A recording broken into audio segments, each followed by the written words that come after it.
Saudi Arabia ప్రభుత్వం తమ దేశానికి వెళ్లే అంతర్జాతీయ ప్రయాణికుల కోసం బంగారం, విలువైన లోహాల డిక్లరేషన్ నిబంధనలను మరింత కఠినతరం చేసింది. మనీ లాండరింగ్ నిరోధక చట్టాలను బలోపేతం చేసే చర్యల్లో భాగంగా కీలక మార్పులు చేసింది. ప్రయాణికులు తమ వద్ద ఉంచుకోగల బంగారం, ఆభరణాల డిక్లరేషన్ పరిమితిని గతంలో ఉన్న 60,000 సౌదీ రియాల నుంచి 40,000 సౌదీ రియాలకు తగ్గించారు. అంటే ఇండియాలో సుమారు 10.08 లక్షల రూపాయలు. ఇకపై సౌదీలోకి ప్రవేశించేటప్పుడు లేదా దేశం విడిచి వెళ్లేటప్పుడు ఎవరి వద్దనైనా 40,000 రియాలు అంతకంటే ఎక్కువ విలువైన బంగారం కడ్డీలు, ఆభరణాలు, రత్నాలు ఉంటే కస్టమ్స్ అధికారులకు రాతపూర్వకంగా డిక్లేర్ చేయాల్సి ఉంటుంది. అంతేకాదు ఆ వస్తువుల విలువను ధృవీకరించేందుకు కొనుగోలు చేసిన ఒరిజినల్ బిల్లును కూడా తప్పనిసరిగా చూపించాలి.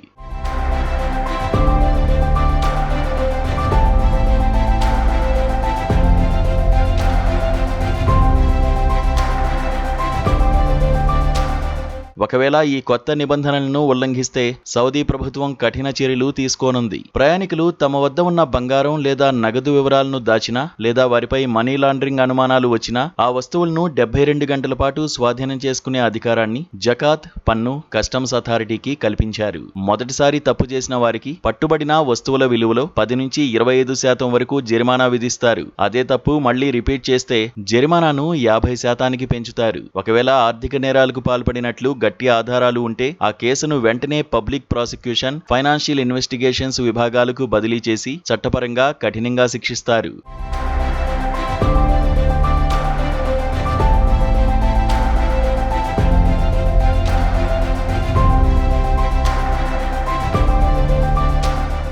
దేశంలో ఆర్థిక పారదర్శకతను పెంచడం, అక్రమ నగదు చలామణిని పూర్తిగా అరికట్టడమే లక్ష్యంగా సౌదీ అరేబియా ప్రభుత్వం ఈ విస్తృత చర్యలు చేపట్టింది. ఇందులో భాగంగా బ్యాంకులు, ఆర్థిక సంస్థలు తమ కస్టమర్ల లావాదేవీలపై నిరంతరం నిఘా పెట్టాలని ఆదేశించింది. ముఖ్యంగా 25% పైగా వాటా ఉన్న కంపెనీల అసలు యజమానులను, వారి నిధుల మూలాలను ఖచ్చితంగా గుర్తించాలని స్పష్టం చేసింది. ప్రభుత్వ ఉన్నతాధికారులు, రాజకీయంగా పలుకుబడి ఉన్న వ్యక్తుల ఆర్థిక లావాదేవీలపై మరింత కఠినమైన తనిఖీలు ఉంటాయి. అనుమానాస్పద లావాదేవీలను 7 పని దినాల వరకు నిలిపివేసేలా, నేరాలతో సంబంధం ఉన్న ఆస్తులను తక్షణమే స్తంభింపజేసేలా దర్యాప్తు సంస్థలకు పూర్తి అధికారాలిచ్చారు.